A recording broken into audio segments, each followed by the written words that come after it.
ጀምር የምሬ ነው። ልክ እንደ ቺፕስ ነው የሚጣለው።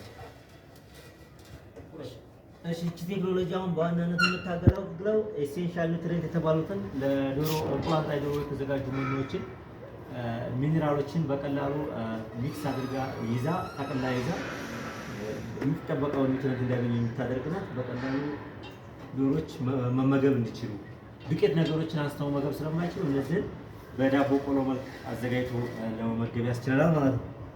ስለዚህ እነዚህ ሳይዛቸው ሲደርሱ እነዚህ እየቆረጠ እንደዚህ እያደረግን እንሰጣለን ማለት ነው። ብቅ አድርጎ በደንብ እንዲያነሳ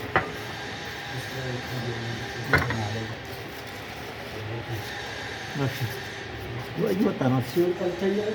ይታያል።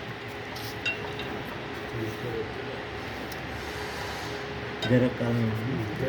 ቆራጣ ነው። እሺ ይታያል።